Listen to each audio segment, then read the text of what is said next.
Hello guys, सम्पूर्णमा नमस्कार। यो चाहिँ म बस्ने एरिया नजिक स्वयम्भू छन्। स्वयम्भू डाँडा हेरेछ यो स्वयम्भू डाँडा हो हैन। आज चाहिँ अब नेपालको नयाँ साल 2083 आजबाट सुरु भइरहेको हैन। यो चाहिँ स्वयम्भू एरियाको यो मेरो अफिस एपिएफ हेडक्वार्टर्स। ल हेर्नुहोस् काठमाडौँको दृश्य, अहिले हालको दृश्य, वातावरण हेर्नुहोस् गाइस। पर त्यो डाँडा, पारिपट्टिको डाँडा, त्यो डाँडा चाहिँ अब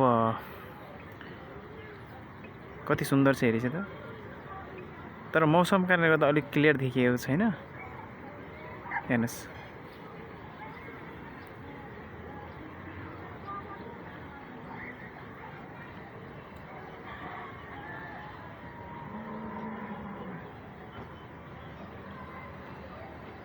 त्यो डाँडा, त्यो डाँडामा सिङ्गल एउटा रोड छ नि, त्यो चाहिँ सिङ्गल ट्री हो। अलि मधुर देखिएको छ हैन।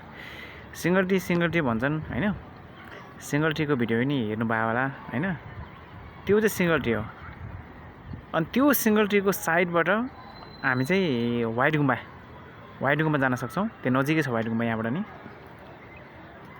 अब कतिलाई लोकेसन थाहा पनि हुँदैन। त्यो साइडबाट जाने चाहिँ व्हाइट गुम्बा। अनि गाइज यो अब म बस्ने एरियाको नजिक यो मङ्की टेम्पल भनिन्छ। मङ्की टेम्पल भन्ने यही हो मङ्की टेम्पल। यता विशेष यो चाहिँ यसमा चाहिँ अब हाम्रो एनिभर्सरी अनि बर्थडे पार्टीहरू मनाइन्छ यो ठाउँमा चाहिँ। यो माथि पनि गुम्बा छन्। हेर्नुहोस् गाइस, माथि गुम्बा छ। म बस्ने एरिया चाहिँ यही हो हैन। यहाँबाट प्रष्टै देखिन्छ स्वयम्भू डाँडा, पुरै देखिन्छ प्रष्टै।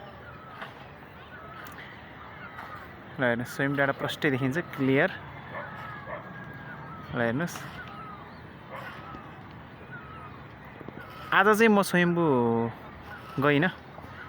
स्वयम्भूको जान थालेको थिएँ बाबुसँग, तर नजिकबाट फर्केँ किनकि त्यहाँ एकदम भिड रहेछन्। आज नयाँ साल, मान्छेको चापाचाप देखेर म फर्केँ। हेर्नुहोस्, त्यो नजिक, त्यही नजिकै फेरि सानो भर्याङ, ठुलो भर्याङ हैन। अनि वनस्थली हुँदै जाने यो बाटो, पशुपति पुगिन्छ यो बाटो। ल गाइस।